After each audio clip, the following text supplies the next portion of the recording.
Jesus' disciples came to him one day and they said, John's disciples taught them to pray. Would you teach us to pray? And Jesus goes through and he teaches them the quote unquote Lord's Prayer. And he says, when you pray, pray like this: Our Father in heaven, holy is your name, your kingdom come. He does that. You could find that in the Gospels. The understanding of when he's saying Our Father in heaven, for us, we think of our Father in heaven, and it's way up there, pointing towards the sky and towards the sea. He's Father in heaven. In Jesus' understanding, when he's saying Our Father in heaven, what he's saying is our Father who's as close as the very air we breathe. I acknowledge that you're here. I acknowledge that you're omnipresent, or you're all present. You're everywhere, and you are here with me.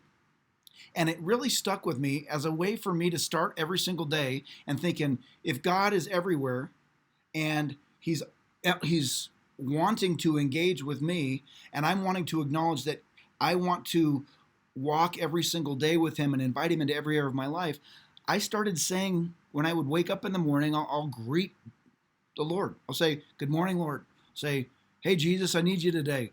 And just as I'm going throughout my day, it could almost seem like, and he's giving a commentary, it's like I'm going down to get my coffee. Lord, I give you this day. I commit all of myself to you.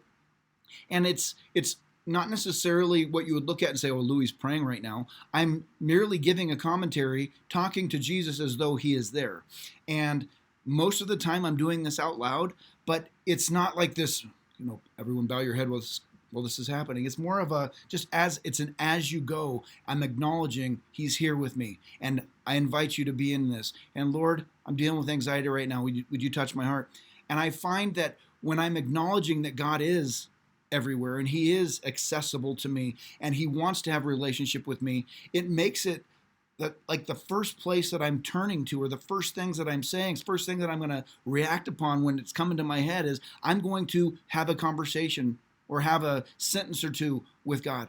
I'm going to offer that up. I'm going to ask him to be with me and to intervene in my life and to set my day up in the way that he would want it to be set up, and give me patience and help me with this face so that it looks and reflects what's going on in here, and help my tone so my tone is one that reflects joy as well, and that my interactions with everybody would be filled with his peace, and that I would be able to be a blessing to people.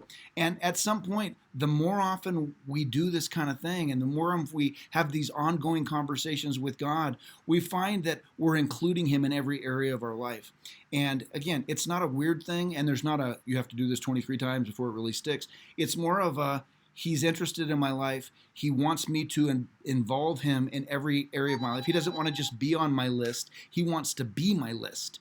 So I want to start my day and end my day with him. And when I wake up in the middle of the night, if I'm walking towards getting a drink of water, heading towards the bathroom, I will acknowledge Jesus and just acknowledge my great need for him.